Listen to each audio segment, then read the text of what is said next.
Number 10. A nanny. You wouldn't think a nanny could be a Karen, as their job is basically just babysitting, but Meghan has a story for a nanny. Reportedly, Meghan and Harry had just hired a nanny for their newly born baby Archie. They didn't think anything was out of place at first and decided to relax. Later in the day, they noticed the nanny being unprofessional while on the job, and this rubbed them the wrong way completely. They felt they needed to fire the nanny for their unprofessionalism, and so they did. The new parents went on to hire a second night nurse, who did a fine job, but because of the incident with the first nurse, neither found themselves comfortable sleeping through the night without going to check on Archie regularly. After a few weeks, they decided to take on nights themselves and went without a night nurse entirely. Number 9. Sarah Latham. Latham, who once worked for the Clintons, lasted with the Sussexes as their head of communications for 2 years before being made redundant due to Brexit. Interestingly, she was quickly snapped up by the Queen. She now advises the Queen's private office on special projects, according to the Telegraph. It seems Sarah Latham found a way to get far away from Meghan Markle, and in a completely Karen move, she ditches the two and gets a better position working directly with the Queen. I can only assume she's talking to everyone in the new office about Meghan and Harry, spreading rumors with everyone there about the couple. Number 8. Victoria Mather. Mather was a cheeky and disrespectful guest on MSNBC. Journalist Victoria Mather was invited to be interviewed from NBC's London bureau for a morning interview about the British royal family. More specifically, the conversation was about the Duchess of Sussex and Prince Harry's return to the UK after their decision to step back from their royal duties.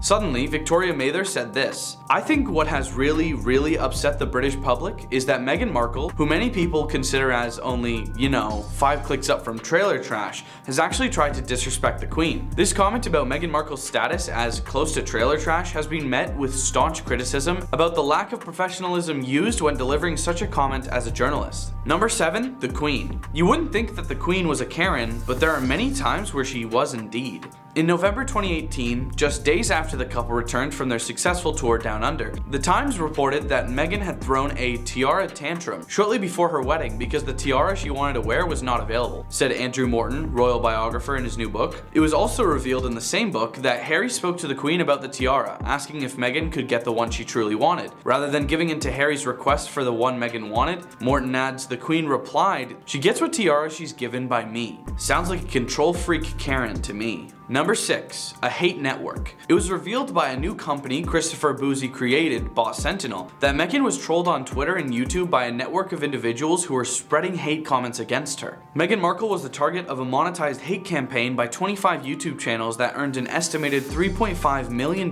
from ad revenue, according to Bot Sentinel. The 3 most successful YouTube accounts trolling the Duchess of Sussex have earned around $494,729 over the duration of their existence. The network of trolls actively bullied Meghan on YouTube and got paid to do so. These Karens should be kicked off the platforms, in my opinion. Number 5. Mail Online and the Daily Star. These 2 newspaper companies were responsible for the UK's first tabloids on Meghan and Harry's relationship. The first reports, however, were extremely uncalled for and definitely racially motivated. When British newspapers first broke the news of Prince Harry's relationship with Meghan, the Duchess of Sussex, one Mail Online headline declared that she was almost straight out of Compton. Around the same time, the Daily Star ran a headline asking whether Harry would marry into gangster royalty. The first round of headlines back in 2016 played on harmful stereotypes and helped set the tone for how parts of the UK media, and especially its tabloid newspapers, would treat this newcomer to the royal family, who stood out in one very obvious way: her race.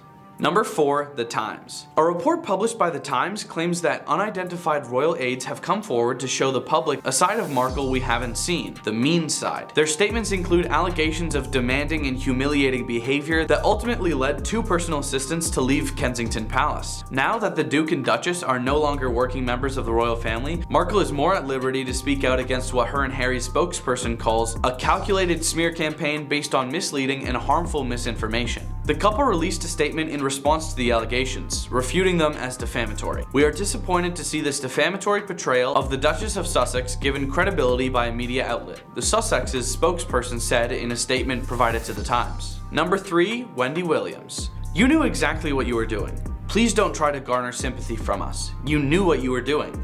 By the way, your friend is a hater, and so whoever told you that, if someone in fact told you that, she needs to be dismissed, said Wendy on her talk show. She goes on a Karen tantrum, and Williams then throws some shade at the retired actress.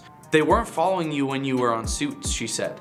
We didn't even know who you were, except when you came for employment here at Wendy and wanted to be one of our runway models. I'm not sure Wendy is a big fan of Meghan. Wendy has always been pretty outspoken about disliking Meghan Markle, making it clear that the two are definitely not friends. Number 2, Katie Hopkins. Controversial media commentator Katie Hopkins has accused Meghan Markle of social climbing as she stepped out with husband Harry for a series of final engagements as royals before they began their lives as private citizens. This is what Hopkins had to say on the matter. The whole of Britain is probably joining me for the first time in my living memory in wishing the back of Meghan. We're done with her. Hopkins told Today hosts Carl Stefanovich and Ali Langdon, "She's used us, really like a springboard for her celebrity lifestyle that she wants. And she hasn't even brought baby Archie over to see the Duke of Edinburgh or the Queen. And that's hugely disrespectful. The Duke of Edinburgh is not going to be around for much longer. He's not exactly writing his Christmas card list for 2021, and she's gone and left the baby behind." Number 1, Piers Morgan. Piers has said many things about Meghan Markle. None of them are quite pleasant, and all of them are quite public. In one incident, Meghan Markle discussed her darkest times when she had thoughts about taking her own life. Piers Morgan responded to these comments by saying he didn't believe a word on a massively publicized news broadcast, Good Morning Britain. After this, he received plenty of backlash and was given an ultimatum. He either apologized publicly or he lost his job. Piers decided to quit. While away from his old job, he produced a new talk show, Piers Morgan Uncensored. Before it aired, Piers said this about his reappearance: "She will be in for a very unpleasant surprise when I emerge like Lazarus from my den." Snubbed handshake. Footage of Meghan greeting members of the public outside of Windsor Castle in England went viral online over the weekend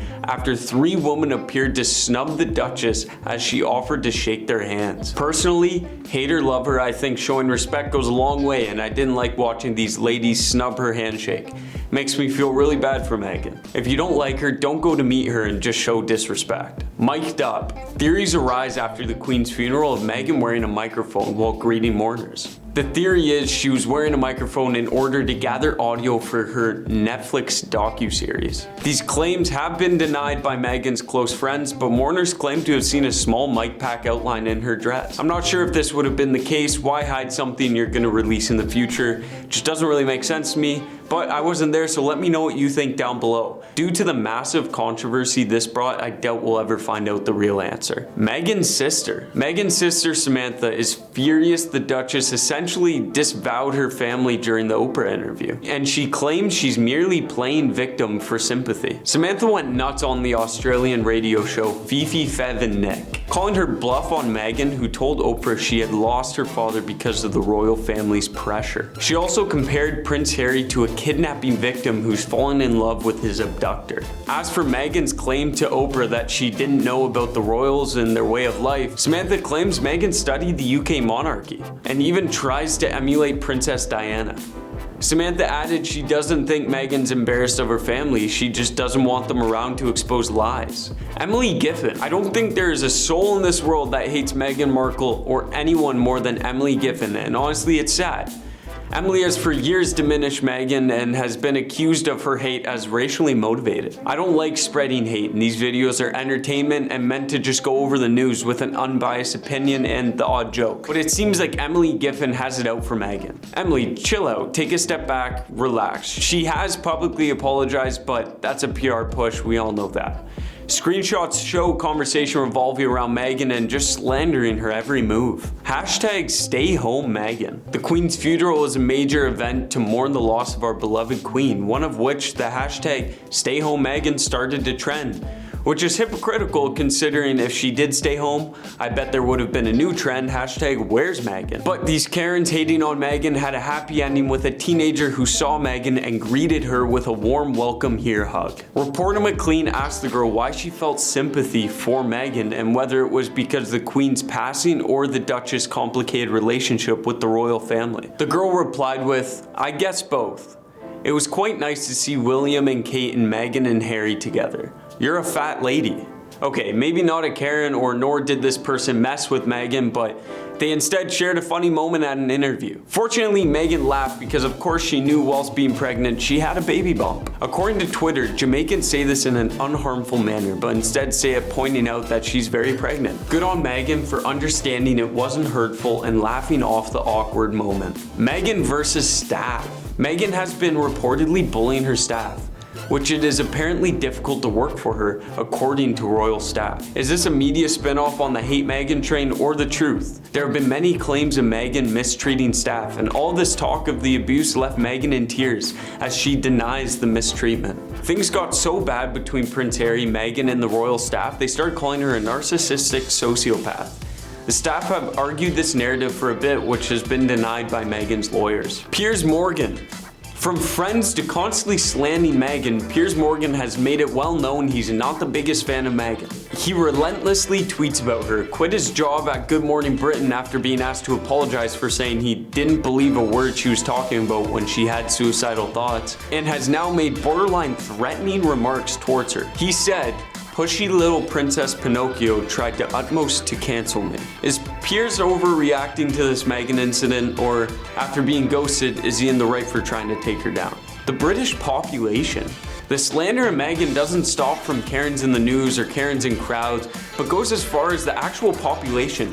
They have a hatred towards her and they are constantly battling with her, claiming she took their prince away. What do you think? Is she the monster people claim her to be, or is this constant slander and media twists made her look like one? I personally binge watch Suits and I'm a fan of Meghan. She may have had difficult moments, but she is human. Cyber Karens. Cyber Karens have cyber bullied Meghan into turning off comments. From what we know, it has been reported that Harry and Meghan actually look into the hate. I'm sure it doesn't sit well with them, and I feel bad for the hate she constantly receives. Trending with hashtags and constantly being tweeted at, she gets attacked online on a daily basis, and social Karens pick apart every little part of her life. Let me know if you think she deserves the hate, or if the slander is weighing out what she's actually done, which I think isn't too bad. Meghan Kelly. Meghan Kelly blasted the, in quotations, B-list actress and social climber, again, both of those not my words, Meghan Markle and her, again, quotation, thin-skinned husband Prince Harry, during an interview with the author of an explosive new book about the royal couple.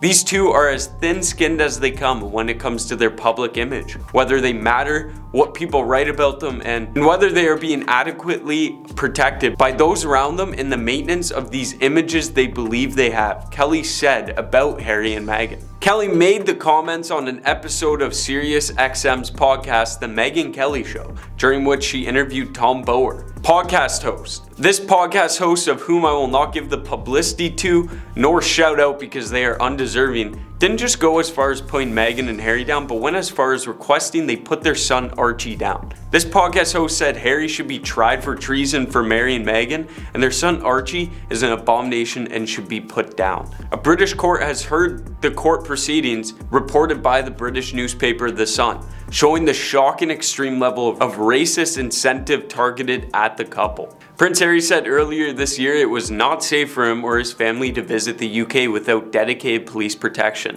and is suing the British government over modifications to his and his family's security rules since they quit working as royal family members. I get if you dislike a person, even hate, but come on, Archie is first off adorable and literally a baby. 83 Twitter accounts. This blew my mind and may blow yours. But a new report has came out from Twitter Analytics Services and reported directly to BuzzFeed News, indicating that around 70% of the negative content directed at Meghan Markle comes from only 83 accounts. The 83 accounts have a combined 187,631 followers. Making matters far more concerning, these accounts do not appear to be bots, according to the report. Now, before Twitter got purchased by Elon Musk, they stated they were investigating this situation, so it's up to Mr. Musk to continue the investigation. Vogue.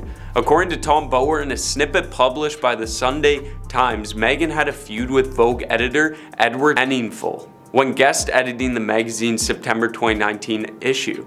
The feud was, according to Tom, over her suggestions for the new issue and its publication schedule. As per the snippet, Meghan left the writers in quotation marks silent exasperation with her input. The staffers thought the contributions were shallow and didn't make sense, the book said, but did not ask for her to explain for the fear of confrontation. It did not give specific examples. This feud went on for a bit, but looks like it's up and gone now and most likely exaggerated. The Times. Yeah, Times Magazine, you're a Karen. Prince Harry opened up about Meghan Markle's heartbreaking reaction to the bullying allegations made against her just days before their sit-down with Oprah Winfrey.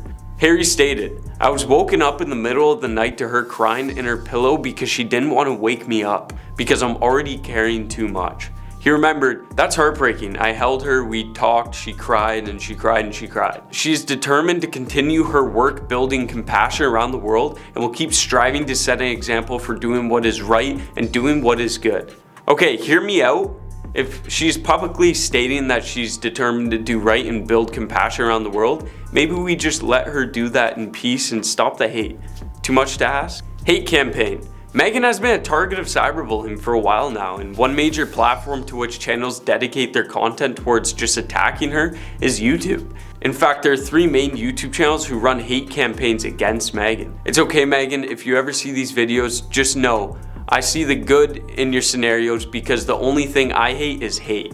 That was cheesy, I'm sorry. But honestly, the only campaign that should be done is a campaign for unbiased news reporters. If you're gonna report on a situation, don't throw a bias in there because then it does become a hate campaign. UK media. According to Bot Sentinel is a research firm comprising data scientists, machine learning engineers, and researchers specializing in identifying mis- and disinformation. They're reporting UK media for running Meghan hate campaigns and are in a fight to stop spreading said hate on social platforms like Twitter.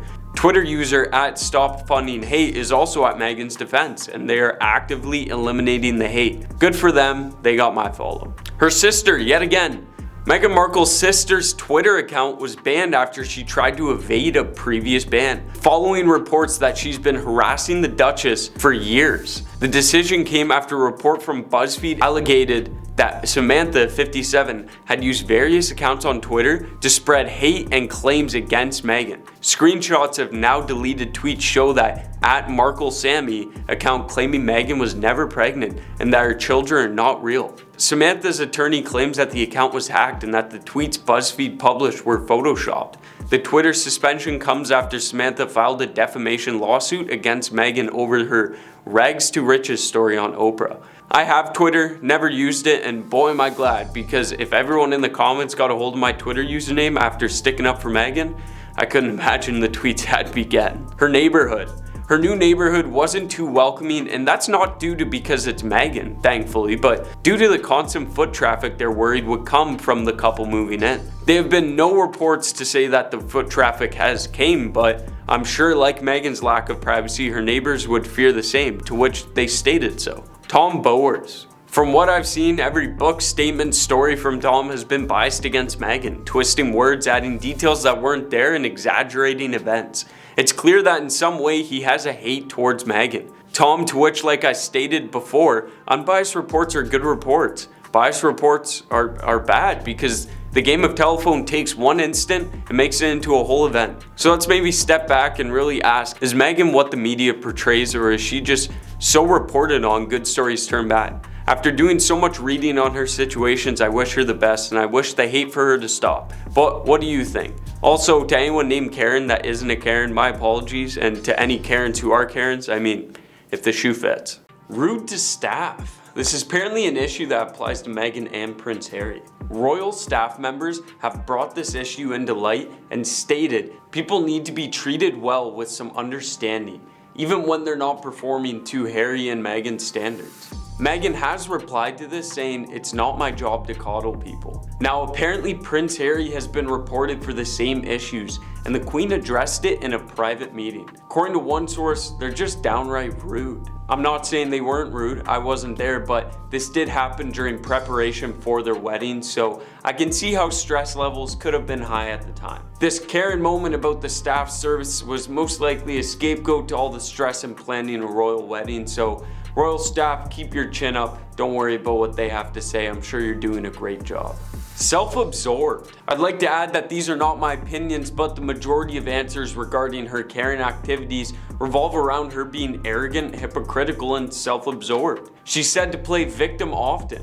Karen trait. She's also said to cut people off as they're talking, as if she's more important. Karen trait. And she's said to preach often stuff that she doesn't actually follow. Another Karen trait. I would also like to add that these are only what we see in releases through the media, so you never really know what's going on unless you experience it firsthand. But unfortunately, that came back as top feedback on her Karen status from multiple sources. Complaining on the royal tour. Meghan and Prince Harry did go on the royal tours. With smiles and nice photos, the behind the scenes of the royal tour was apparently a nightmare. This royal tour is an amazing time. It gives the royals an opportunity to empower others and show that they're a good role model as a royal. The tradition of this tour is to build a good relationship and also good publicity while traveling the country and meeting and going to a bunch of different landmarks. The only issue is Meghan didn't see the importance in that. She only saw the importance in the fact she wasn't getting paid. And on multiple occasions, staff has said that she said, "I can't believe I'm not getting paid for this." Meghan, you got to travel the world and you didn't pay a dime. Don't be a Karen.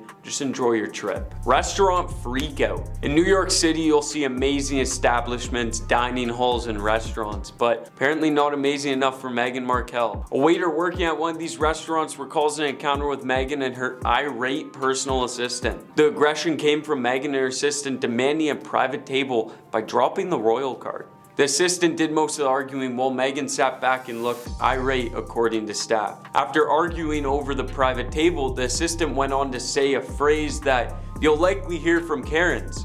It wasn't a, "Do you know who my husband is?" or "Do you know who I am?" It was, "Are you aware my guest is dating Prince Harry and is about to be Duchess?" Status. That's a big Karen move. The response to this engagement, as stated, was, "We get the most powerful people in the world that come here.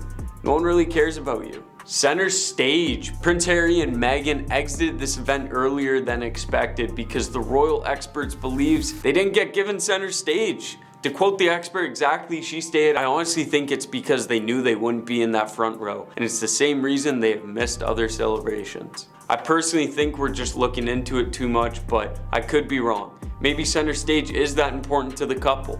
Meghan, I don't want to call you a Karen, but I must admit, if you leave an event for that reason, the shoe fits. My way or the highway. This is definitely a Karen trait to think that your way is the only way, but unfortunately it's something Meghan has done. It was stated multiple times that Meghan is a very competitive person. To add to that, royal expert Angela Levin has gone on to say that Meghan and Prince Harry have been trying to alter the royal family. She's also tweeted that they're determined that their way is the best way. Now, I will say, Meghan, those roots are deep. You can't really fix something like that, especially with that generation, but it's also a little Karen of you to think that your way's the only way. But maybe your way is better. Who's to say?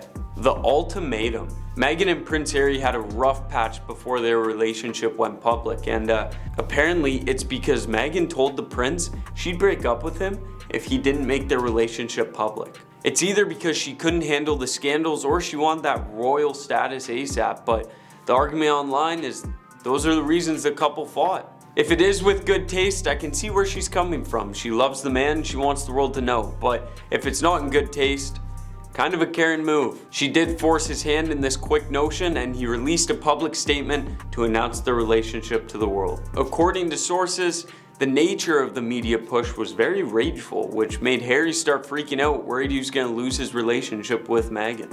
Meghan looking annoyed with Prince Harry. There's a photo of Meghan that shows a bit of a rageful look at her husband. In their last attendance at the Albert Hall with Harry as Captain General, there's a photo of Harry looking distant, as if he's filled with thought. But if you look beside him, there's a very rageful face. People think that this may have been an argument that Harry just wasn't in the mood to have, but either way, Meghan looked annoyed. She had a bit of a snarl with the face she was giving him. This could be completely out of context and could have been just an amazing photo by the paparazzi, capture that quick little glance, or she was just making the Karen face. Her vacation to Jamaica. In Jamaica, stuff got heated between Prince Harry and Meghan. At their exotic trip, it became a tense fight. Multiple photos released with Meghan just glaring down the prince. It's been stated she was upset with Prince Harry. He was drunk and he was acting like a fool, flirting with a bunch of girls and giving her no attention. He even bumped into a waiter and knocked a tray over. I'm not sure if we can consider this a Karen moment, but she did look like she wanted to speak to Prince Harry's manager in those photos, so You be the judge. Her father. Now, I don't know the whole story, but Meghan did cut ties with her father, which is unfortunate because she also publicly stated that her father put everything into her success and raised her well. This isn't a Karen trait, but just awful for the father. Putting in all that work to assure your child's success for them to gain said success and then turn their back on you. I hope this isn't the full story because Meghan, if it is, the shoe definitely fits. Let me know what you guys think, if this is Karen status or just misrepresentation. Number 10. The Duchess of Sussex was greeting mourners stationed outside Windsor Castle on September 10th with her husband Prince Harry and the Prince and Princess of Wales when the incident unfolded. In footage widely shared to Twitter, Meghan could be seen holding a bunch of pink roses and talking to the crowd when an aide spoke to her from behind. The Duchess could be seen whirling around quickly with what some social media users claim to be a flash of annoyance on her face. Meghan spoke some words to the aide, pointing in one direction before finally smiling, nodding her head, and whirling back around towards the crowd. Honestly, maybe the royal aide just scared her. It's possible. Number 9. One user says that Meghan claimed she was bored during King Charles and Princess Camilla's garden party. I think pushing Harry aside, basically halting his conversation, and then refocusing all the attention on her is damn rude. He put his head down with his hands folded over each other like a little kid who's being chastised. Talking so much in the engagement interview as if what she had to say was much more important than what he had to say was also rude. Announcing, "I'm bored" at Charles and Camilla's garden party was the ultimate. I can't tell if this is a true story or not, but it's definitely a Karen move to announce you're bored in front of everyone. Number 8. Bad-mouthing her in-laws. I consider it to be rude to badmouth your in-laws on such a public forum as an internationally televised interview. One user said about her interview with the royal family. They continue, "Private family matters should be taken up privately." As was stated in Buckingham Palace's brief response to the interview, on top of that, the interview was released while Prince Philip was gravely ill in the hospital. The guy's got a point. A bit better timing could help Meghan a fair bit. Maybe she can try to release something like that when nothing crazy is happening. Number 7. The Queen's Jubilee. The ex-royal pair, Prince Harry and Meghan Markle, decided to cut short their celebrations of the Queen's Jubilee, flying back early instead of participating in the later celebrations. Royal expert Katie Nicole said of her take on the situation, "I honestly think it's because they knew that they wouldn't be in the front row." And why did they leave the royal family? They left because they weren't in the front row. I believe that's why they weren't at the other celebration, as they did not have center stage seats. Meghan disregarded the respect for Queen Elizabeth II's 70th year on the throne and just flew back with Harry, all for some seats. I can only imagine what it would feel like, being the Queen and trying to celebrate your 70th year on the throne when a couple of your grandkids decide to leave because they aren't getting enough attention. Number 6. The time she threw tea at a staffer. Allegedly, she threw a cup of hot tea at one of the Admiralty House staff in Oz. Meghan expected to get the whole of Admiralty House to stay during their tour, but she only got a wing of it, so allegedly she told the host a 4-letter word off and asked, "Do you know who I am?" Apparently she was like a Tasmanian devil during her early pregnancy, and the host tried to soothe her with a cup of tea. She didn't like the tea and threw it at the staffer. What a nightmare. Number 5. When she lost her cool on an experienced royal aide. Samantha Cohen, the experienced royal aide who Queen Elizabeth asked to help Meghan transition into royal life, was screamed at by the couple before and during a flight to Australia for their 2018 tour. Sam always made clear that it was like working for a couple of teenagers. They were impossible and pushed her to the limit. She was miserable, a friend of Cohen's claimed. She was constantly having to battle on Harry and Meghan's behalf, while taking all this abuse from them. That's terrible. It seems that the Queen sent her most reliable person on her staff to help Meghan, and she was broken by the experience. Number 4. The many times she lost her cool on other palace staffs. On many occasions, it has been reported that Meghan was abusive and annoying to her palace staff. The palace staff assigned to her is really only there to help, so losing your control on them seems a bit counterproductive. If there was literally anyone else I could ask to do this, I would be asking them instead of you, she said to one of them. A palace staff worker was also left shaking, terrified of the Duchess. "She's not picking up. I feel terrified," the employee reportedly said after they couldn't reach the Duchess of Sussex by phone. "This is so ridiculous. I can't stop shaking," they said. No one really knows how scary Meghan Markle can get when she loses her temper, but these people know all too well, it seems. Number 3. When she made the Queen mad just before her wedding with Harry. In November 2018, just days after the couple returned from their successful tour down under, The Times reported that Meghan had thrown a tiara tantrum shortly before her wedding because the tiara she wanted to wear was not available, said Andrew Morton, royal biographer, in his new book. It was revealed in the same book that Harry spoke to the Queen about the tiara, asking if Meghan could get the one she truly wanted. Rather than giving in to Harry's request for one Meghan wanted, Morton adds the Queen replied, "She gets what tiara she's given by me." Additionally, in Meghan's interview with Oprah Winfrey in March, she recalled that Kate had made her cry, and added that she had forgiven her sister-in-law and sent flowers. But according to palace staff, who have since accused Meghan of bullying, the scenario played out the other way around, with Kate leaving in tears. Number 2. When she accused a staffer of cooking her food wrong. Royal expert Katie Nicole was told by a source that the Duchess became upset after she could taste an egg in the dish, and it led to a tense exchange. Nicole quoted the source in her book, The New Royals, saying, "Meghan was at the castle to taste some of the dishes, and told one of the caterers she could taste egg. She got quite upset, saying that the dish was meant to be vegan and macrobiotic, when suddenly the Queen walked in and said, 'Meghan, in this family we don't speak to people like that.'" The new book has revealed many allegedly explosive moments in the build-up to the Californian-based royals' wedding in 2018, and claims Meghan wasn't the only one who had a telling off from Her Majesty. Prince Harry was also called out for his behavior. Number 1. When she elbowed someone out of the way.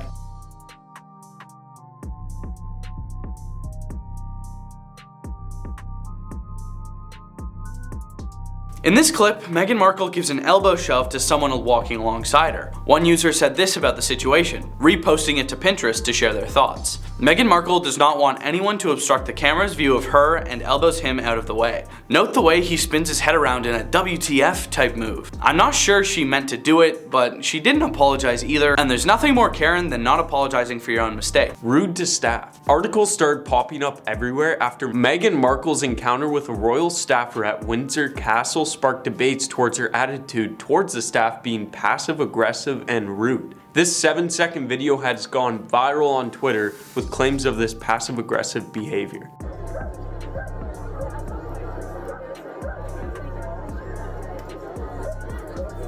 She was rude to the aide when he went to take her flowers, and she wanted to hold on to them for the PR stunt later. In mid-sentence, she saw the camera and put her phony "Thank you, I appreciate the act," one user commented. She was unnecessarily rude. His job is to relieve them of the bouquet so they could shake hands, etc. And there was a woman doing the same. I don't think he went near her again, another added. However, other users defended the Duchess, replying, "How is that rude? She was so sweet about it." I personally think we're looking way too deep into it, but maybe I don't know body language as well as others, so let me know what you think. You're on your own now. Author Tom Bower has claimed Meghan appeared to struggle with her dress as she exited her car upon arrival. Footage from the wedding reportedly shows Meghan's veil had become twisted in the vehicle. An aide and dress designer rushed to assist the bride-to-be. However, a military man who was tasked with opening the car door for Meghan did not offer his help over an incident the previous day. Mr. Bower claimed, "A military man told me the story about Meghan. You see her get out of the car unaccompanied, and she has a problem with the train of her dress, and the army officer doesn't step forward to help her. And the reason is, the day before in the rehearsal, she had been very rude to him. So he thought, well, I'm not gonna help you today." The officer did not come forward with the story, but a friend of his did. Now, not to disregard the incident, but have you ever heard of the game telephone? Pregnancy. This one just irks me right down to the bone and just boils my skin. In the days since Meghan Markle announced her pregnancy, some have accused the Duchess of Sussex of trying to overshadow Princess Eugenie with the news. Prince Harry's younger cousin welcomed her first child, a baby boy, on February 9th at the Portland Hospital in London. 5 days later, on Valentine's Day, Prince Harry and Meghan announced they were expecting their second child. Many of the British tabloids were critical of the way the couple announced the news, with some suggesting Markle stole Eugenie's thunder for the second time after she reportedly announced Archie's birth at her royal wedding in 2018. Meghan, sweetie, didn't you know that after someone has exciting news, it means you're not allowed to either?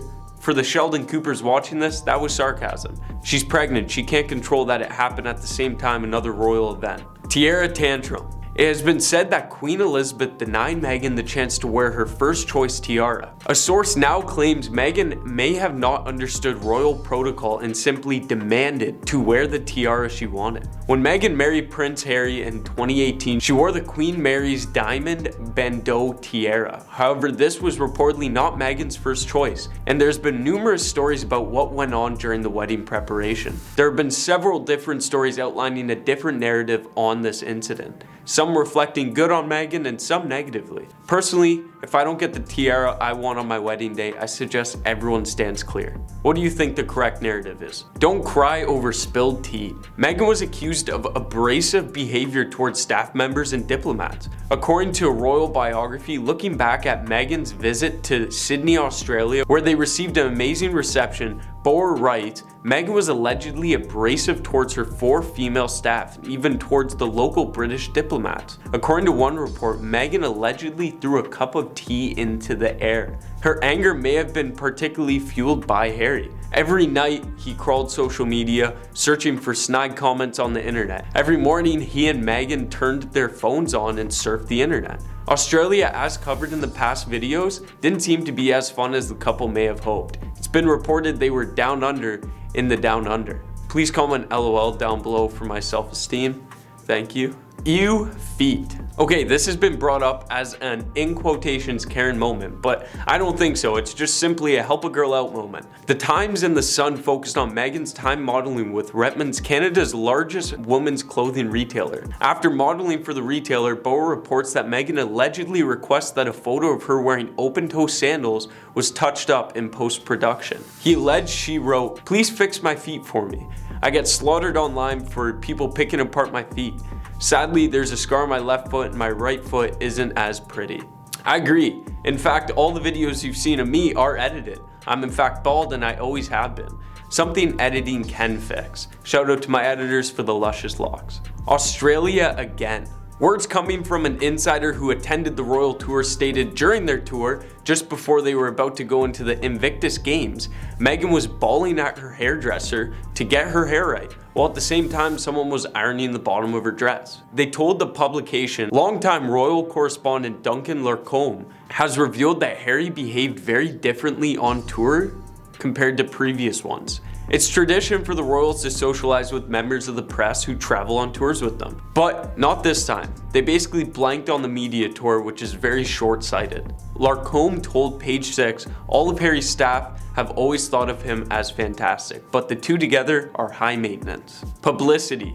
Harry and Meghan hit the media a bit quicker than Harry had hoped. Meghan apparently told the prince she'd break up with him if their relationship wasn't made public. Either she couldn't deal with the scandals or she wanted that royal status ASAP is the argument online with this couple's fight. But I can see where she's coming from if it's with good taste. She loves the man, she wants the world to know. Meghan forced his hand in a quick notion he released a public statement which announced their relationship to the world. According to the same source, the nature of this media push was rageful. I'm sure this is fabricated, but Harry, scared for the relationship, made a statement. Body language. As much as I continue to say it's not that deep, Meghan also understands that she has a massive microscope on her, which means she has to be extra careful to even blink too many times, because people may take that as passive aggressive, and the next thing you know, it spins into a whole new story. Breaking news, Meghan blinked 3 times in a row while looking at an elderly woman. Does this mean she hates old people? Obviously I'm joking, but this report of Meghan's Karen behavior goes as far as saying she snubbed this lady. A body language expert analyzed Meghan's behavior when greeting people at a 2018 reception, and she appeared to snub one woman and make herself the center of attention.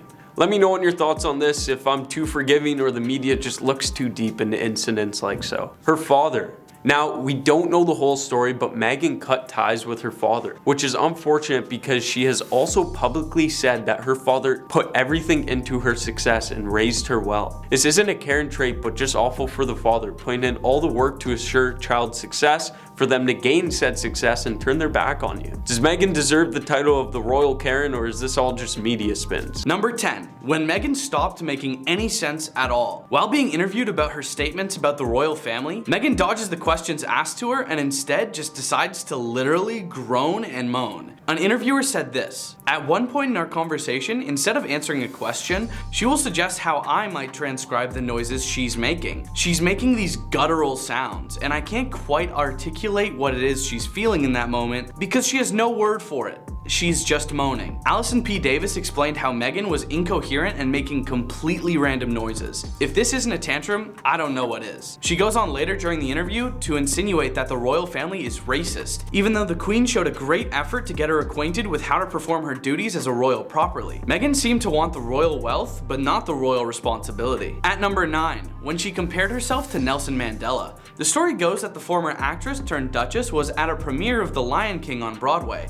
when a South African actor stopped her and told her that, "I just need you to know, when you married into this family, we rejoiced in the streets the same we did when Mandela was freed from prison." That's what Meghan Markle says happened, but none of the South African actors from the play claims that the comments were made by them. Later on, one of Nelson Mandela's grandkids said this: "Madiba's celebration was based on overcoming 350 years of colonialism and 60 years of a brutal apartheid regime in South Africa. It cannot be equated as the same." Clearly condemning her for comparing herself to Nelson Mandela in any way. It's clear to me that Meghan is trying to get the public to like her in any way, which is why she compared herself to such a popular activist such as Mandela himself. Maybe next time, don't quote something that nobody said. At number 8, the Queen's Jubilee. The ex-royal pair, Prince Harry and Meghan Markle, decided to cut short their celebrations of the Queen's Jubilee, flying back early instead of participating in the later celebrations. Royal expert Katie Nicole said her take on the situation: "I honestly think it's because they knew they wouldn't be in that front row. And why did they leave the royal family?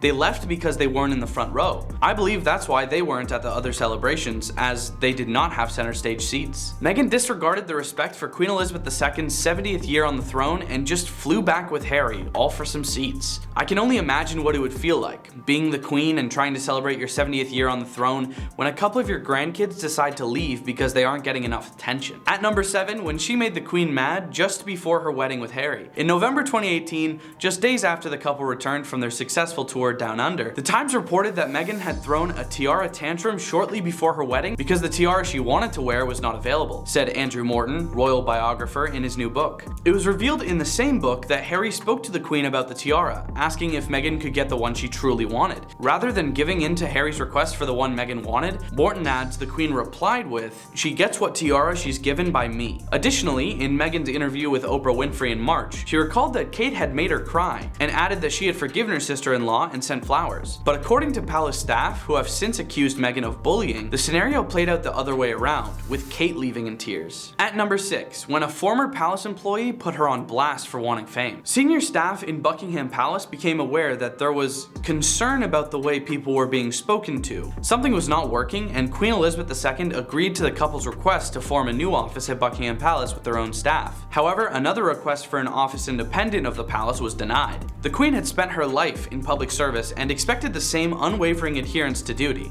"Duty means being in the service of others," the former palace employee said. "It's not about you. It's about what you're doing for other people. It's not about self-promotion. Royalty isn't celebrity. They're two very different things." Surely, Meghan probably spun this into something like the palace staff were bullying her. At number 5, when Meghan was hoarding flowers during the Queen's funeral. The passing of Queen Elizabeth II was a tragedy all around the world, seeing leaders from all over come to the UK to pay their respects. Meghan Markle found a way to make this tragic day a way to reconstruct her image. Protocol for placing down the flowers at the tribute is that the royal aides will take bouquets received from the public from royals and place them at the tributes. Meghan was seen holding a few bouquets of flowers when a royal aide approached her to take them to the tribute. Meghan reportedly told the aide that she would do it herself, clearly wanting the money shot of her placing the flowers at the tribute to build up her reputation. Another aide came to her as she had now collected many flower bouquets from the public and explained to her the protocol, taking the flowers from her and placing them down himself. At number 4, the many times she lost control on her palace staff. On many occasions, it has been reported that Meghan was abusive and annoying to her palace staff. The palace staff assigned to her is really only there to help, so losing your cool on them seems so counterproductive. Don't worry, if there was literally anyone else I could ask to do this, I would be asking them instead of you, she said to one of them. A palace staff worker was also left shaking, terrified of the Duchess. "She's not picking up. I feel terrified," the employee reportedly said after they couldn't reach the Duchess of Sussex by phone.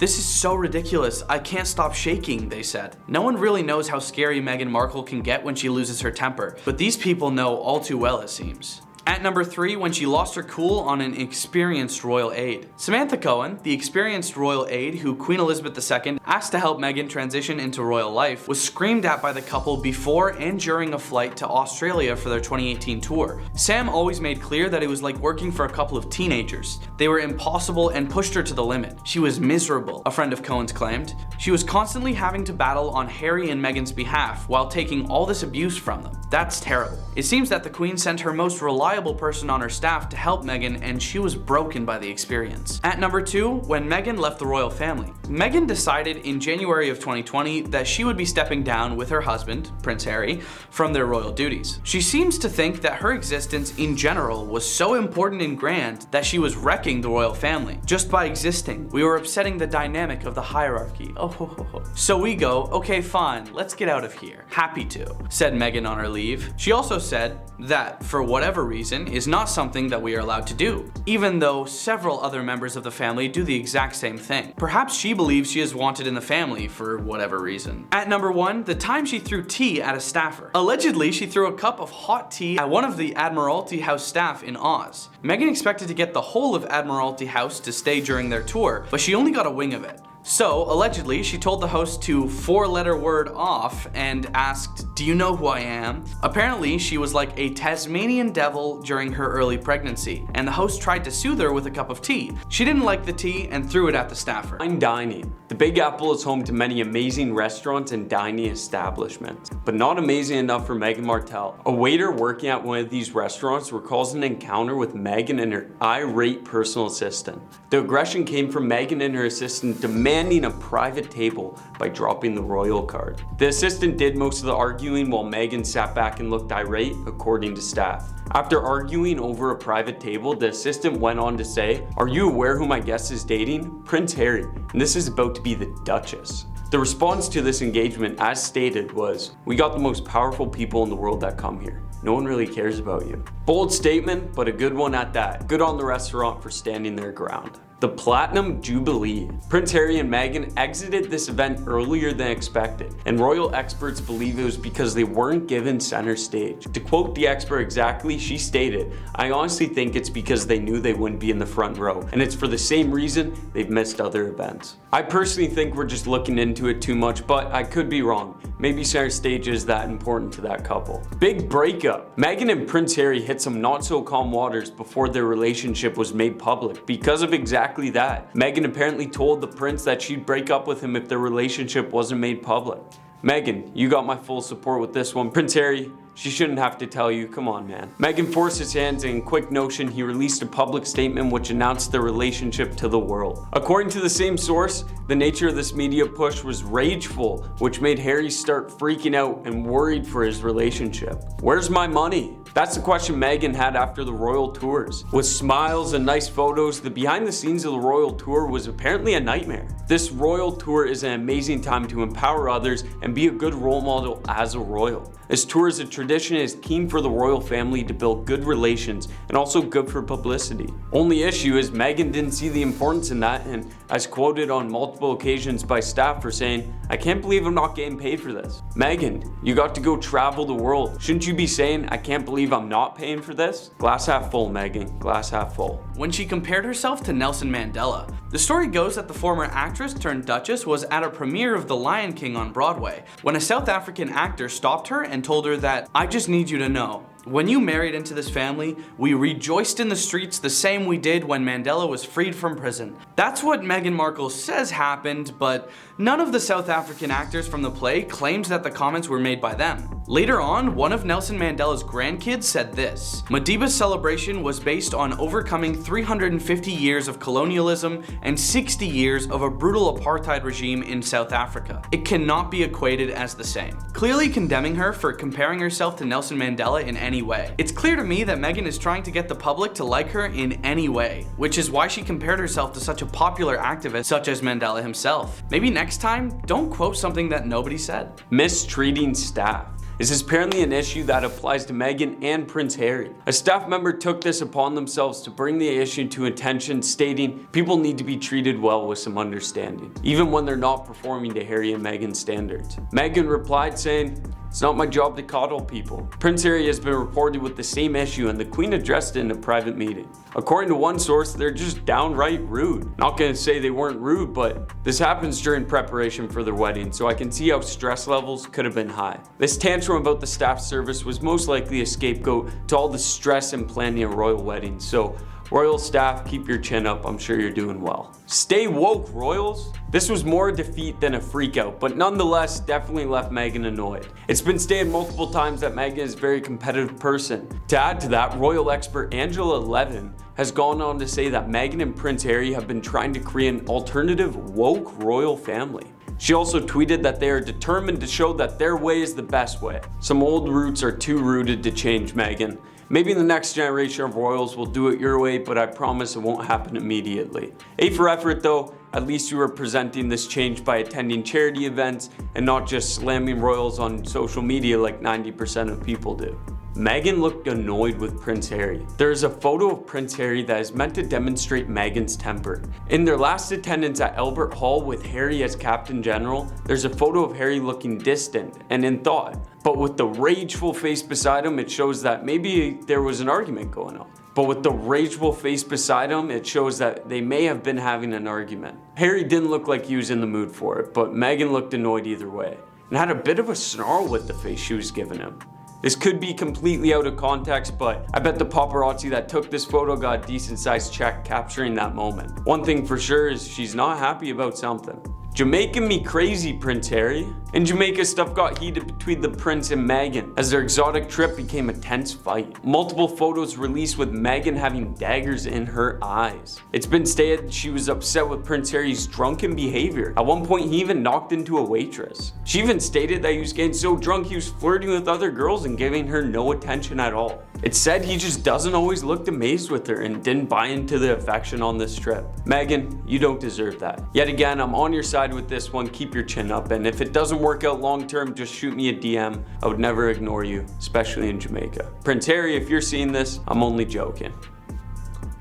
Angry photos. There are many photos out there of Meghan just looking fed up with their surroundings, which again, I don't blame her. She's always in the public eye getting judged and constantly under a microscope. She sometimes just looks sick of it all and her smile fades away. At the end of the day, she is a successful person who happened to marry a prince. We're quick to judge her for these photos and everything else on this list, but I personally think she's doing just fine. She's had a slip up or two under pressure, but Meghan, as much as you look pissed in these photos, paparazzi also deletes 100 photos of you smiling and only saves the one of you looking mad. Trip to Australia. Whether you're a fan of Meghan or not, her name is always popping up somewhere. So much for getting out of the media for her and Harry. A perfect example of this media attention comes from this insider report of Meghan freaking out during her Australia trip. Reportedly, Meghan Markle's frustration of having her independence taken away has caused her to become very snappy with the people working around her. During their tour, just before they were about to go to Invictus Games,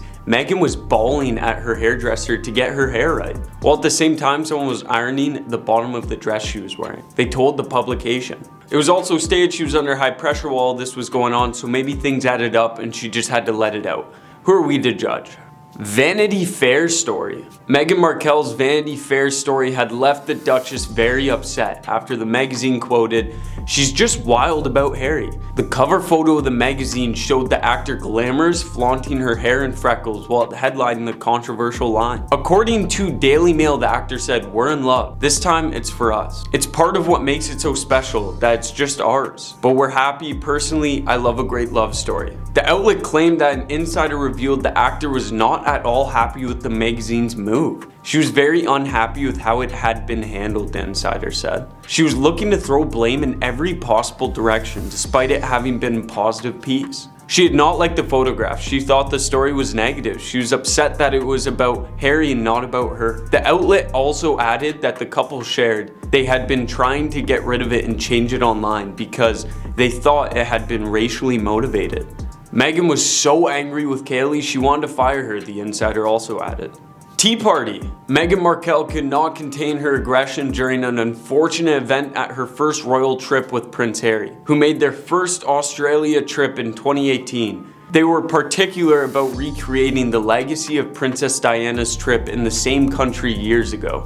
On one of the days of their trip, Meghan is said to have lost her temper after she engaged in an abrasive gesture against the female staff. Author Tom Bower writes, Meghan was allegedly abrasive towards her 4 female staff and even towards the local British diplomats. According to one report, Meghan allegedly threw a cup of tea in the air. Her anger may have been partly fueled by Harry. Every night he trawled social media searching for snide comments on the internet. Every morning he and Meghan turned on their phone and surfed the internet. Meghan was later accused of bullying the royal staffers, a claim her lawyers have denied. They claimed whenever she is asked about something that forces her to hold accountability, she talks about something else and typically throws a lot of weight onto Prince Harry. These are the interviewer's words, not mine, before you hit the comments, but do comment and let me know if you've noticed this behavior in interviews. Back to Australia.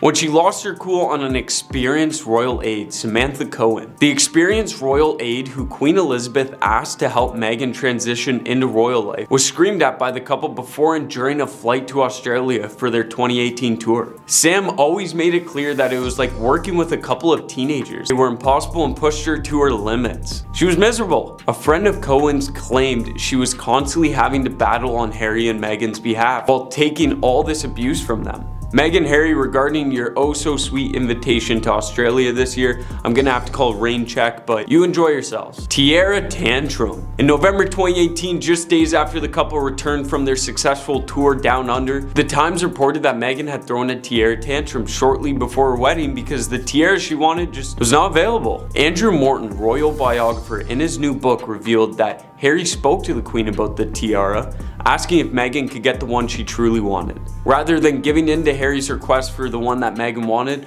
Morton adds the Queen replied she gets what tiara she's given to by me. Additionally, in Meghan's interview with Oprah Winfrey in March, she recalled that Kate had made her cry, and added that she had forgave her sister-in-law and sent flowers. But according to palace staff who have since accused Meghan of bullying, the scenario seemed to have played the other way around, with Kate leaving in tears. Sounds like a bunch of he said, she said to me, and I'll put an end to it right now by saying, I say, where's my invitation to the wedding? Huh, Meghan? Where's my private table? This was a question that got asked at a nice restaurant in New York City. Meghan Markle came here with her assistant and they requested exactly that, a private table. A waiter working at this restaurant recalls an encounter with Meghan and her assistant. The aggression came from Meghan and her assistant demanding a private table by dropping the royal card. Apparently, Meghan and the assistant were irate, according to the staff. After arguing over the private table, the assistant went on to say, "Are you aware that my guest is dating Prince Harry and is about to be Duchess?" The response to this engagement was, "We get powerful people in here, no one really cares who you are." I am curious to see what rating and Yelp review Meghan left. I wonder if it's good. Where's my money? That's a question Meghan had asked after the royal tours. With smiles and nice photos, the behind the scenes was apparently a nightmare. I wasn't there, so don't quote me. I'm only quoting people who were there and spoke on the issue. The royal tour is amazing. It's an opportunity for all the royals to go check out landmarks and kind of gain publicity for the countries they're visiting, as well as build relationships. Only issue is Meghan wanted money for this occasion. According to her staff, she also brought this up and said, "I can't believe I'm not getting paid for this." I would like to add to this, royals, if you're looking to go for a royal tour, I don't care about getting paid. I would be more than happy to come. Angry photos. Now, I know paparazzi will snap a million photos and just pick the ones that will get them the best headlines, but there are many photos out there of Meghan just looking fed up with her surroundings. Which again, I don't blame her. If I was in the public eye that much, I'd probably just ask for the flashes to be turned off. She's constantly under a microscope and getting judged all the time, and sometimes looks sick of it all and the smiles fade away. She's most likely just slipping up under pressure. Don't worry, Meghan, keep your chin up. Harry is in the doghouse. No, Harry didn't sleep in the doghouse. He most likely slept in one of the master spare bedrooms because, you know, they're loaded. But there is a photo of Prince Harry that is meant to demonstrate Meghan's temper. In their last attendance to Albert Hall with Harry as Captain General, there is a photo of Harry looking distant and in thought, with a rageful face beside him. It shows that this may have been an argument with Harry and Meghan, but Meghan looked annoyed either way and had a bit of a snarl with the faces she was giving him. Daniel Radcliffe, everyone's favorite wizard, not only has a distaste for Meghan Markle, but dislikes the whole royal family as well. He willingly confessed many times that he doesn't agree on the whole country's appreciation for the royal family. Daniel said that even though he is a patriot by heart, he doesn't understand the need for monarchy. Prince Andrew. After Meghan's much talked about engagement to Prince Harry, she was officially invited to meet the royal family members. While Queen Elizabeth and Prince Philip were warm and welcoming to the princess, Prince Andrew showcased quite the opposite behavior. A source informed that he portrayed dislike for Meghan compared to the other royal family members, and it was very noticeable. Chrissy Swan, the Australian TV personality, has always been keen on critiquing Meghan Markle. She first opened up about her judgment on her personal Facebook page, which stated that Chrissy could never warm up to Meghan, as she was under the impression that Meghan was just acting her part, that the humility shown by her was performed. Piers Morgan didn't hold back from confessing that Meghan ghosted him. He narrated on an episode of Loose Women that the two became good mates after following each other on Twitter. She messaged him saying, "I'm a massive fan of yours, this is great." They conversed through email from that point onwards and finally met at Wimbledon. Piers asked Meghan to join him at a local pub, to which Meghan happily said yes. They ended up hanging out and spending a few hours together. So when Meghan ghosted him, it was both a shock and an insult for him. Trevor Ingleston. Meghan's ex-husband Trevor most likely kept quiet about his feelings towards his royal ex-wife. However, royal biographer Andrew Morton didn't feel the need to reciprocate this behavior and released a book on Meghan called Meghan, a Hollywood Princess, which portrays Trevor's alleged dislike for his ex-wife. According to the book, Trevor was initially elated about being married to Meghan, but he soon started feeling like dirt in her shoe. Wendy Williams has been bitter about Meghan ever since the news of her dating the prince broke out. On her solo show, she said that Meghan's relationship with the prince won't last as there's way too much drama surrounding the former. In 2017, she conveyed to her audience that Meghan is just looking for a game to play, as she seems to be a bit of a wild card. Her snarkiest comment, however, was when she called Meghan a random princess. Kate Middleton. Things never warmed up between Kate and Meghan ever since the beginning.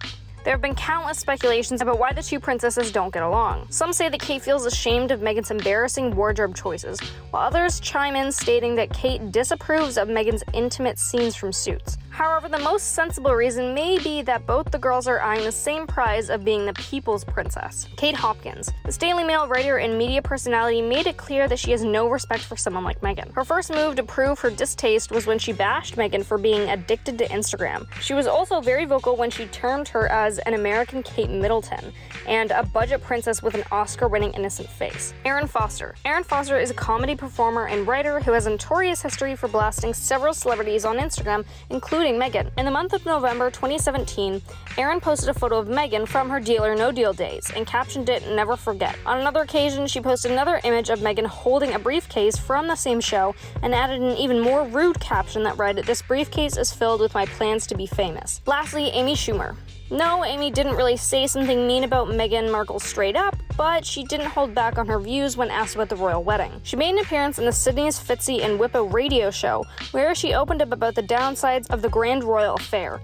During her interview, Amy joked that she finds it funny that poor Meghan's wedding wasn't really hers. On her big day, Meghan had to meet foreign delegates who she never met before and exchange pleasantries with them. Amy also hinted that it must have been the worst wedding for Meghan. Meghan Markle has been the talk for quite some time now, and people have even speculated that she's been lying about a few things, which people were quick to call out. Number 10, Meghan said she was silenced. In the much talked about CBS interview with Oprah Winfrey that took place in 2021, Meghan was asked if she was silent or silenced, to where she said she was silenced, implying she had no freedom of speech. But that doesn't seem to be the case, as she was the guest editor for British Vogue magazine and had 73 public speaking engagements during the same time she claimed to have been silenced. Number 9, Meghan and Harry's secret wedding. Among one of the many things that were revealed during the CBS interview with Oprah were that Meghan and Harry got married in secret, 3 days before the vows were exchanged on national television. However, if that were the case, that would be illegal, and the Archbishop of Canterbury, who was one of the most powerful churchmen in Britain, would have been arrested for that. Number 8, Meghan and Harry wanted privacy in LA. Meghan claims that her and Prince Harry wanted to have a private life in LA, but Harry and the Late Late Show host James Corden were sitting on an open roof bus riding around LA talking about everything that is far from private. That's a complete opposite of being private, as you're going on national television with talk show hosts out in public in LA where there's a lot of paparazzi,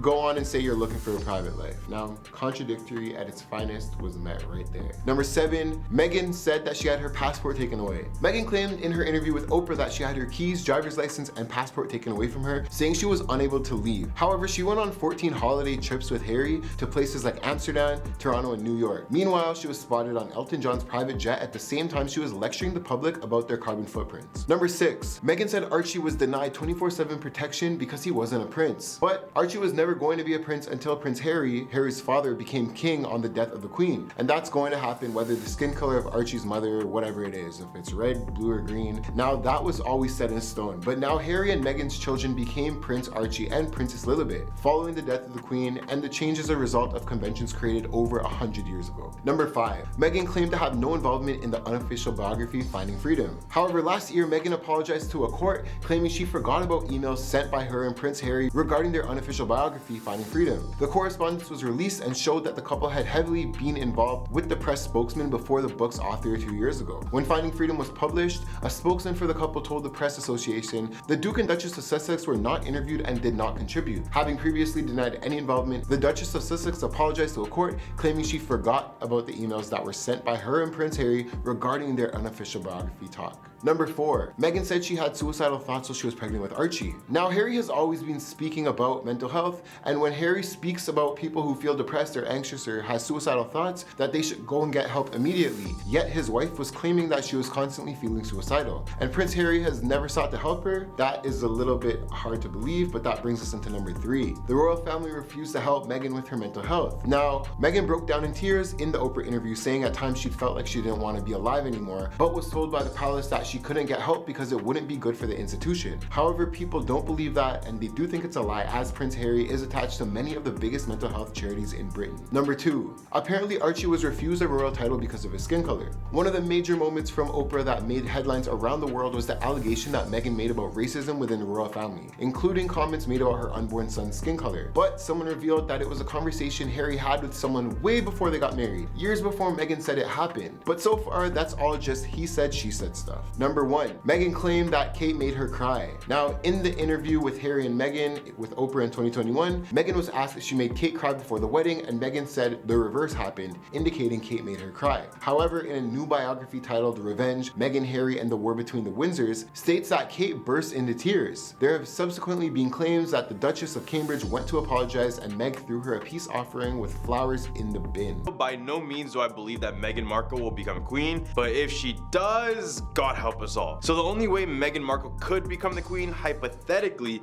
this would mean that King Charles III, Prince William, Kate, their 3 kids, George, Charlotte, and Louis, as well as Prince Harry, would have to die or step down from the position altogether, which is a highly unlikely situation altogether. Except, as I said before, this is very unlikely. We already know about Harry and Markle's relationship with the royal family, and most of it we heard in the bombshell interview with Oprah Winfrey in March 2021. That's the sad irony of the last 4 years, is I've advocated for so long for women to use their voice,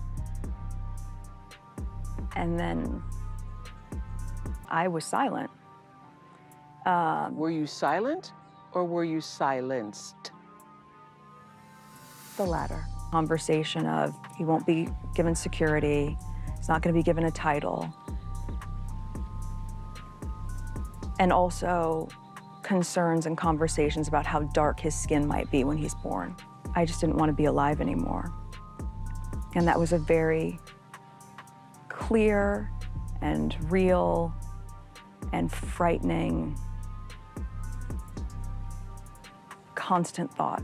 Not only was I not being protected, but that they were willing to lie to protect other members of the family, but they weren't willing to tell the truth to protect me and my husband. Their reason for leaving the family involved different controversies, but the main part of that was that they claimed there were many forms of racism within the family. In terms of Prince Harry, he explained his reasons for leaving the royal family were due to a lack of support and lack of understanding. On top of that, Meghan was not even invited to join the royal family after Queen Elizabeth's death. I mean, she isn't technically royal blood, but she is married to one, so it only seemed fair that she would attend. She is technically the Duchess of Sussex, Sussex, so where's her invite? So to sum up this video, it would take a long line of people to pass away or step down for her to ever be considered as the queen, let alone to the public or to the British media. There would have to be some max execution of royal members to ever make this a possibility, especially adding her relationship with the family and also with all the British media around her. At number 10 spot, we have Trevor Engelson. This is by far Meghan's biggest relationship apart from Prince Harry. Movie producer Trevor Engelson met Meghan in 2004 and ended up marrying one another in 2011. The reason this relationship ended was because Engelson lived in California for work while Markle was becoming a full-fledged actor, having to move to Canada to film her show. This long distance ended up being too much and they just called it quits in 2013. At number 9 spot, we have Corey Vitiello.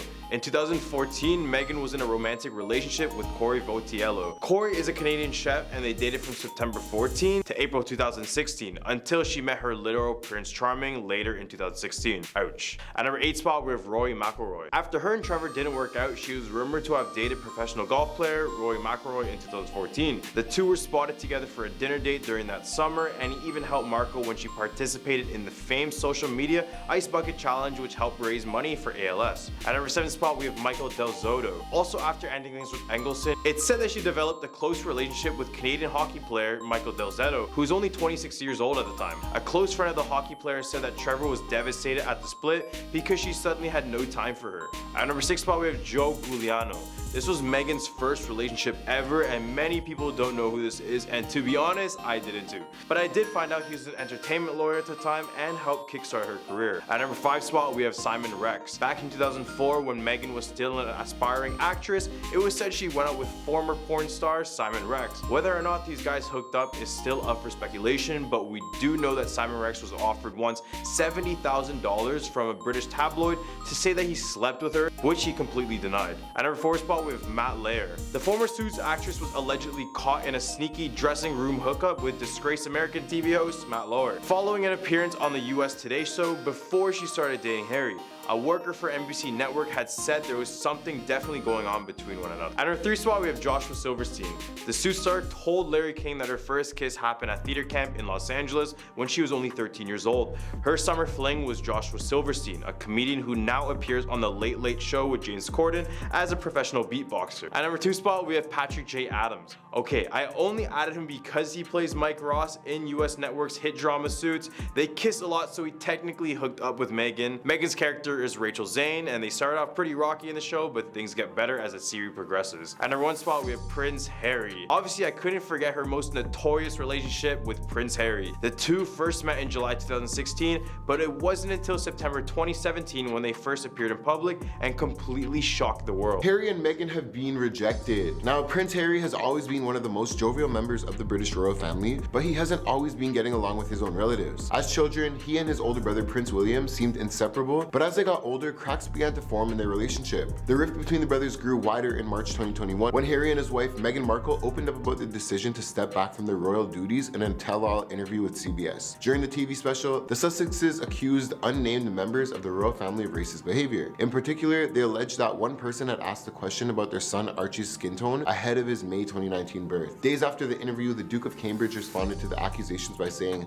"We're very much not a racist family." Some of the tension between William and Harry dates back to 2016 when the Archwell co-founders started dating Meghan, and in January 2020, the Sussexes shocked the world and Harry's family by announcing that they plan to step down from their roles as full-time working royals. Charles was livid over the decision, an insider told Us Magazine at the time, adding that the Prince of Wales felt like Meghan was to blame for the situation. Things between Harry and his relatives hit a boiling point in March 2021 when he and Meghan sat down for their tell-all interview, which aired on CBS. Among many shocking revelations, one that stood out the most was when one of the members of the family had asked questions about the color of Archie's skin tone before his birth. Later that year, a book alleged that Charles was the person who made the skin color comments, but the prince denied the claims. Tension between Harry and William appeared to ease in April 2021 when the pair briefly reunited for their grandfather's funeral. 2 months later, however, royal expert Robert Lacey claimed that the duo started quarreling within minutes of getting behind closed doors. Later in July 2021, Harry again threw his family in for a loop when he announced that he was writing a memoir to be published in 2022. "I'm writing this not as the prince I was born, but as the man I've become. The me you can't see," producer said in a statement at the time, them. I've worn many hats over the years, both literally and figuratively,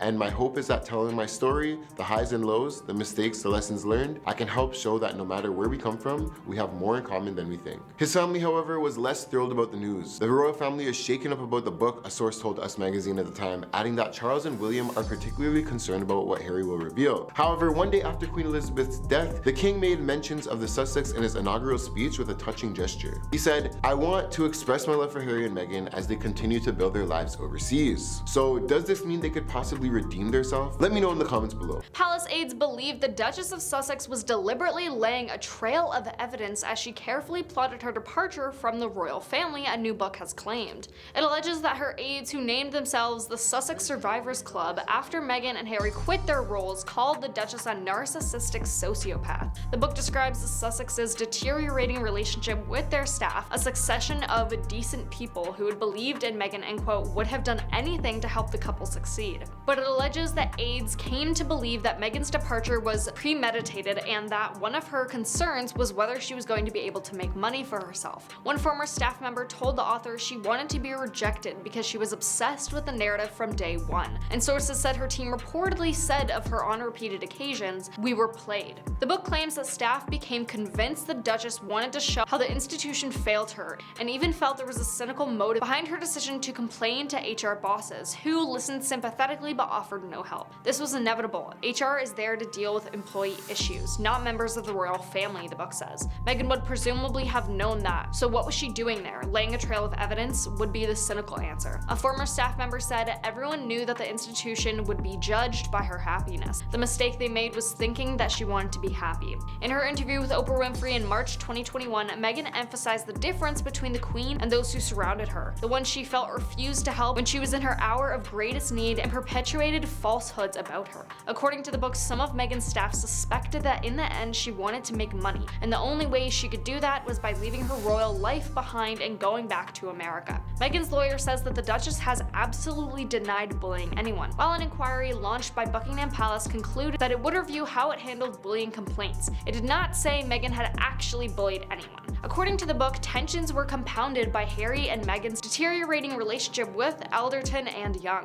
Royal biographer Robert Lacey said Young really came to dislike Meghan's style. Harry was just as dismissive as Meghan, however. An insider said he used to send them horrible emails, so rude. The book says how when Harry and Meghan went to Canada for their 6-week break in November 2019, Meghan would not even tell their nanny where they were going. Meghan confided in a member of her staff that the couple were not coming back, according to the book, but others did not find out until January 2020. They found it hard to accept that they were being dumped, says the book.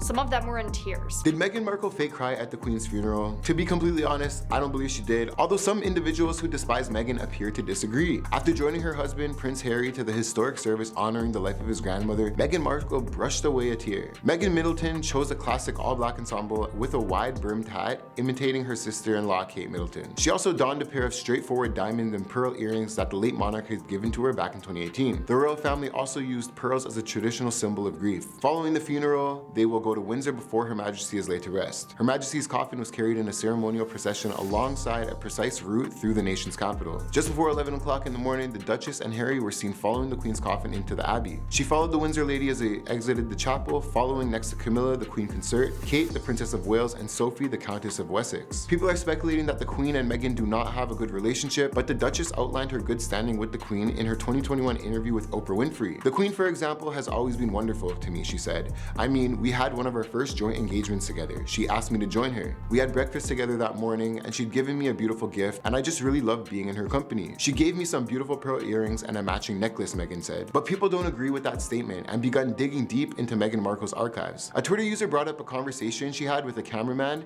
where she cried on demand in 3 seconds. In the same thread is a video where Meghan admits that she can make herself cry. In regards to the funeral, body language expert Adrian Carter told the Daily Star that it's hard to tell whether or not Meghan's tears were real sadness, adding that the former Suits actress certainly knew an emotional response like that would be spotted and photographed. But that's the tea. At number 10 spot, we have Patrick J. Adams. Former Suits star Patrick J. Adams, who starred alongside Meghan as their former love interest and eventual husband in the US drama, shared a series of tweets defending his longtime friend. The tweet wrote, "It's obscene that the royal family, whose newest member is currently growing inside of her, is promoting and amplifying accusations of bullying against women, who herself was basically forced to flee the UK in order to protect her family and her own mental health." At number number 9 spot, we have Jamila Jamil. Jamila Jamil had taken the social media time and time again to defend Harry and Meghan, often facing off against Piers Morgan, one of the duo's most vocal critics. On International Women's Day 2020, she wrote to the Duchess calling her, quote, strong, gracious, and loving. In the past, she has commented on the abuse the Duchess handles, saying, quote, dear England and English press, just say you hate her because she's black and Harry for marrying a black woman and be done with it. God damn it. Your bullying is so embarrassing and obvious. You've lost all your marbles, and that, folks, is what power looks like. At number 8 spot, we have Naomi Campbell. British supermodel Naomi Campbell announced her support for Meghan in a November 2019 interview with The Guardian. She went on to say, quote, when I heard about the legal action, I was like, bravo, good for her. We all know what that's about. I've seen how they treat Raheem Sterling, how they speak about Lewis Hamilton, and even Serena Williams. I don't know how Meghan Markle deals with this, and I'm really glad she's taken action to defend herself. At number 7 spot, we have Maria Shriver. For those who don't know who this is the ex-wife of Arnold Schwarzenegger. When the whole Duke and Duchess leaving drama was ongoing, she took it to Twitter to comment, quote, what I take away is that they're stepping up in their own lives in a way that works for them. They want to make it their own way. Oftentimes, you have to step back, reflect, reassess, and re-enter in a new way. Let's wish them well, let's root for them. I'm sure they're trying to carve out their own lives while also being of service to their larger duty. It's never easy, but possible. At a number 6 spot, we have Abigail Spencer. Adam's fellow co-star of Suits, Abigail Spencer, has also publicly backed Markle up. Before the interview had aired, the actor shared a throwback image of her and Markle together on Instagram. In a lengthy post, she shared some of her most fondest memories of Meghan, adding, quote, she and Harry are an incredible team. They're dedicating their lives to lifting up and amplifying those who do not have a voice for themselves.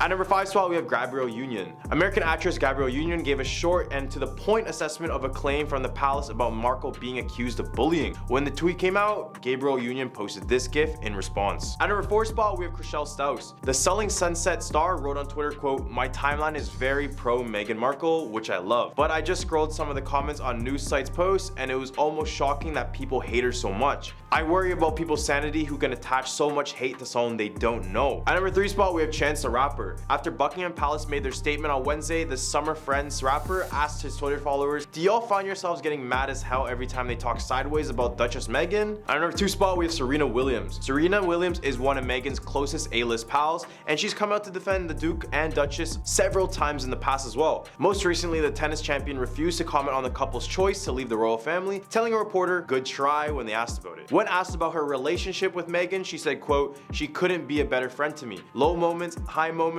she's always there. That's all I want to be to her. At number 1 spot, we have Chrissy Teigen. One person who understands the impact of intense media scrutiny is certainly Chrissy Teigen, who tweeted that Meghan Markle criticism was hitting too close to home. She tweeted, quote, this Meghan Markle shit is hitting too close to home for me. These people won't stop until she miscarries. Effing stop it. Meghan Markle and Prince Harry were moved to the bottom of the royal family website. Harry and Meghan have now been buried alongside Prince Andrew and rebooted from the royal family website. Harry and Meghan have now been assured that Charles loves them. Move them into last place near Andrew on his new website seems a very Windsor way of showing it. This all comes after Prince Harry and Meghan chose to step down from their full-time royal duties a couple years ago and open up to Oprah Winfrey in a TV interview about their life and treatment from the royal family. Many members were upset about the interview because they feel like the public doesn't look at them the same and they feel like they've been exploiting the family, including interactions and comments made by the family regarding them and the color of their child's skin color once he was born. Links to personal profiles of Prince Harry and Meghan have been moved to the bottom of the royal family's website alongside disgraced Prince Andrew in the latest demonstration of King Charles' intention to sideline the California-based couple from the family's core operations. According to the Daily Telegraph, which first reported the change, the couple's profiles and pictures used to be midway down the page that lists the members of the royal family ahead of minor royals such as the Duke and Duchess of Gloucester, the Duke of Kent, Princess Alexandra, and Prince and Princess Michael of Kent. Now, however, the couple find themselves on the bottom 2 rows of the Roll of the Royals family page. A royal source told the Daily British Beast that there was no significance to the Sussexes' new location other than they were no longer working members of the royal family and that the website had undergone a periodic update. But I feel like there's more to it. Maybe it's just me, but I feel like they're being a little bit shady. Clicking through Harry's pictures revealed that he still has a lengthy biography touting his achievements, in particular with the Invictus Games, but Meghan has just a few lines written about her, which summarize how she and Harry stepped back from the royals and adds that she continues to support a number of charitable causes and organizations associated with them. Andrew's entry is even briefer, repeating the statement which expelled him from the family and saying, prior to stepping back from the public life, the Duke of York undertook a wide range of public work with a strong economic and business focus. The changes to the website, which also seen minor non-working royals cut completely, will be seen as reflecting King Charles' widely reported desire for a less bloated, more cost-effective royal family website. However, the demotion of Harry and Meghan to such a lowly position is also likely to increase speculation